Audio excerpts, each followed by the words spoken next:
waxaan aad ugu faraxsanahay in wiilal iyo gabdho Soomaaliyeed oo dhalinyaro ah inay xilligan halkan u joogaan iyagoo raba inay muujiyaan xuquuqdooda muwaadiniined oo ay muujiyaan dareenkooda iyagoo ka fikiraya mustaqbalka dalkooda iyo in hore loo sii wado muhiimadda ay ku fadhido dimuqraadiyadda iyo geedi socodka dawladnimada dalkeena.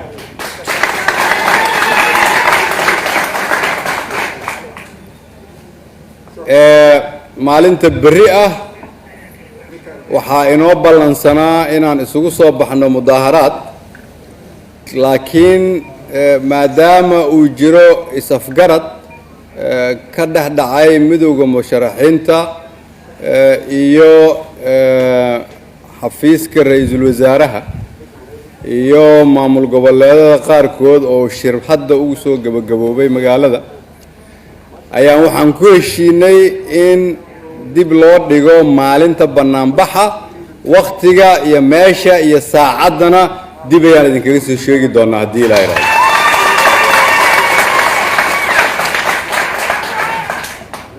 laakiin aan isla fahamno waaye magaalo aan lagu bannaan bixi karin miyaa doorasho lagu qaban karaa?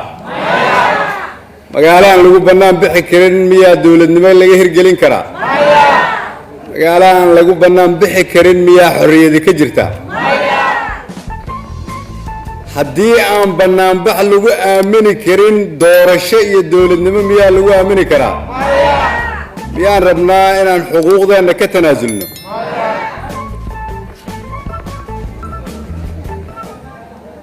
dawladnimadu waxa ay rabtaa dulqaad, waxay u baahan tahay in la aqbalo waxa isku keenahaya oo ah dastuurka.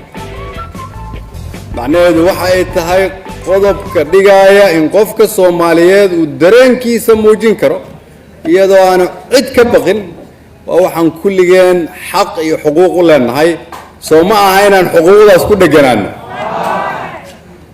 waxaan isku soo bixi doonaa annagoo kumanaan ah magaaladoo dhan ah si aan dareenkeenna u muujinno, sababtoo ah dalkan inay ka dhacdo doorasho xor ah, xalaal ah, loo siman yahay waa xuquuq ay leeyihiin shacabka Soomaaliyeed.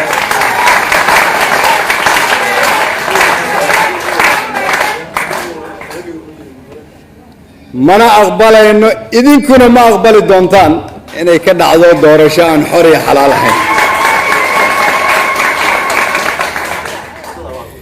mar kale waa idin mahad celinayaa.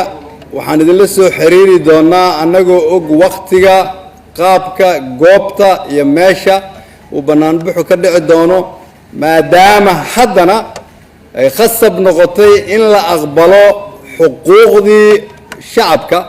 waxaan rabnaa in magaalada Muqdisho oo dhan ay isku soo baxdo haddii Ilaahay raado. waa mahadsantihiin. wassalaamu calaykum waraxmatullahi wabarakaatu.